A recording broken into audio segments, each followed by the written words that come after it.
जय श्री गणेश। अब हम लोग आगे तक चलते हैं। हेडलाइन है मोक्षदायक पुण्य क्षेत्रों का वर्णन। काल विशेष में विभिन्न नदियों के जल में स्नान के उत्तम फल का निर्देश तथा तीर्थों में पाप से बचे रहने की चेतावनी। सूत जी बोले, विद्वान एवं बुद्धिमान महर्षियों, मोक्षदायक शिव क्षेत्रों का वर्णन करूँ। तत्पश्चात मैं लोक रक्षा के लिए शिव संबंधी आगमों का वर्णन करूँगा। पर्वत, वन और कानों से इस पृथ्वी का विस्तार 50 करोड़ योजना है। भगवान शिव की आज्ञा से पृथ्वी संपूर्ण जगत को धारण करके स्थित है। भगवान शिव ने भूतल पर विभिन्न स्थान में वहाँ के निवासियों को कृपापूर्वक मोक्ष देने के लिए शिव क्षेत्र का निर्माण किया है। कुछ क्षेत्र ऐसे हैं जिन देवताओं तथा ऋषियों ने अपना वास स्थान बनाकर अनुग्रहित किया है, इसलिए उनमें तीर्थत्व प्रकट हो गया है। तथा अन्य बहुत से तीर्थ क्षेत्र ऐसे हैं जो लोगों की रक्षा के लिए स्वयं प्रादुर्भाव हुए हैं। तीर्थ और क्षेत्र में जाने पर मनुष्य को सदा स्नान, दान और जप आदि करना चाहिए, अन्यथा वह रोग, दरिद्रता तथा मूर्खता आदि दोषों का भागी होता है। जो मनुष्य इस भारतवर्ष के भीतर मृत्यु प्राप्त होता है, वह अपने पुण्य के फल से ब्रह्म लोक में वास करके पुण्य क्षय के पश्चात पुनः मनुष्य योनि में ही जन्म लेता है। भारत ऐसी नहीं महान है, ऐसे हमारा तिरंगा महान है। भारत विदम पापी मनुष्य पाप करके दुर्गति में ही पड़ता है। ब्राह्मणों, पुण्य क्षेत्र में पाप कर्म किया जाए तो वह और भी दृढ़ हो जाता है। अतः पुण्य क्षेत्र में निवास करते समय सूक्ष्म से सूक्ष्म कर थोड़ा सा भी पाप ना करें। सिंधु और सुतद्र सतलज नदी के तट पर बहुत से पुण्य क्षेत्र हैं। सरस्वती नदी परम पवित्र और 60 मुख वाली कही गई है, अर्थात उसकी 60 धाराएं हैं। विद्वान पुरुष सरस्वती के उन धाराओं के तट पर निवास करें तो वह क्रमशः ब्रह्म पद को पा लेता है। हिमालय पर्वत से निकली हुई पुण्य सलीला गंगा 100 मुख वाली नदी है। उसके तट पर काशी, प्रयाग आदि अनेक पुण्य क्षेत्र हैं। वहाँ मकर रास के शुरू होने पर गंगा की तटभूमि पहले से भी अधिक प्रशस्त एवं पुण्यदायक हो जाती है। सोनभद्र नदी की 10 धाराएं हैं। वह बृहस्पति के मकर रास में आने पर अत्यंत पवित्र तथा अविष्ट फल देने वाला हो जाता है। उस समय वहाँ स्नान और उपवास करने से विनायक पद की प्राप्ति होती है। पुण्य सलीला महानदी नर्मदा के 24 मुख्य स्रोत हैं। उसमें स्नान तथा उसके तट पर निवास करने से मनुष्य को वैष्णव पद की प्राप्ति होती है। तमसा के 12 तथा रेवा के 10 मुख हैं। परम पुण्यमयी गोदावरी के 21 मुख बताए गए हैं। वह ब्रह्महत्या तथा गौहत्या के पाप का विनाश करने वाली है एवं रुद्र लोक देने वाली है। कृष्ण वेणी नदी का जल बड़ा पवित्र है। वह नदी समस्त पापों का नाश करने वाली है। उसके 18 मुख बताए गए हैं तथा वह विष्णु लोक प्रदान करने वाली है। तुंगभद्रा के 10 मुख है। वह ब्रह्मा लोक देने वाली है। पुण्य सलीला सुवर्णपुरी के 9 मुख कहे गए हैं। ब्रह्मलोक से लौटे हुए जीव उसी के तट पर जन्म लेते हैं। सरस्वती नदी, पंपा सरोवर, कन्याकुमारी, अंतरिक्ष तथा शुभ कारक श्वेत नदी, ये सभी पुण्य क्षेत्र हैं। इनके तट पर निवास करने से इंद्र लोक की प्राप्ति होती है। सह पर्वत से निकली हुई महानदी कावेरी परम पुण्यमयी है। उसके 27 मुख बताया गया है। वह संपूर्ण अविष्ट वस्तुओं को देने वाली है।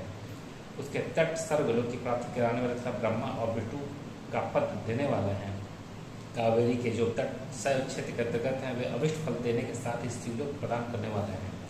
नैमिषारण्य तथा बद्रिकाश्रम में सूर्य और बृहस्पति के मेष राशि में आने पर यदि स्नान करे तो उस समय वहाँ किए हुए स्नान पूजन आदि को ब्रह्मलोक की प्राप्ति कराने वाला जानना चाहिए।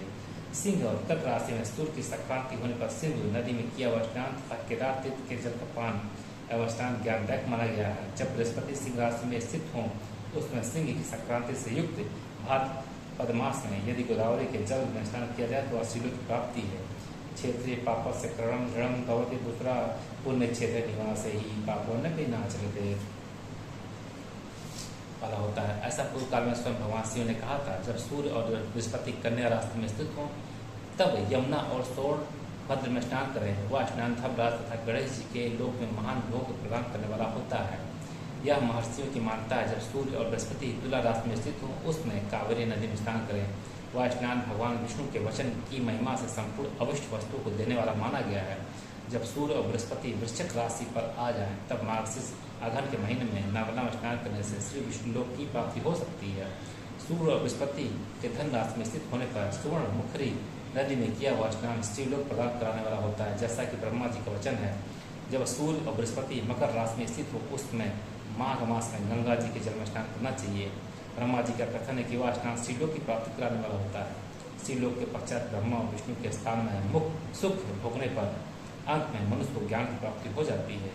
माघ मास में तथा सूर्य के कुंभ राशि में स्थित होने पर फाल्गुन मास में गंगा जी के तट पर किया हुआ श्राद्ध, पिंडदान अथवा तिलोदक दान पिता और नाना दोनों कुलों के पितरों की अनेकों पीढ़ियों को उद्धार करने वाला माना गया है। सूर्य और बृहस्पति जब मीन राशि में स्थित हो तब कृष्णवेणी नदी में किए गए स्नान की ऋषियों ने प्रशंसा की है।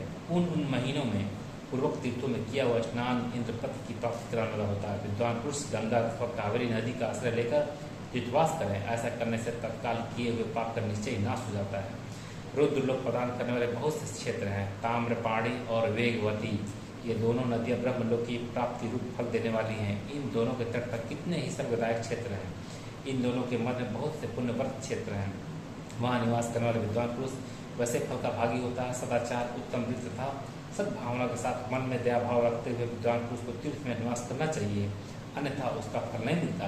पुण्य क्षेत्र में किया हुआ थोड़ा सा पुण्य भी अनेक प्रकार से वृद्धि को प्राप्त होता है तथा वहाँ किया हुआ छोटा सा पाप भी महान हो जाता है। यदि पुण्य क्षेत्र में रहकर ही जीवन बिताने का निश्चय हो तो उस पुण्य संकल्प से उसका पहले का सारा पाप का नष्ट हो जाएगा, क्योंकि पुण्य को ऐश्वर्यदायक कहा गया है। ब्राह्मणों, तीर्थवास जनित पुण्य कायिक, वाचिक और मानसिक सारे पापों का नाश कर देता है। तीर्थ में किया हुआ मानसिक पाप वज्रलेप हो जाता है, वह कई कल्पों तक पीछा नहीं छोड़ता।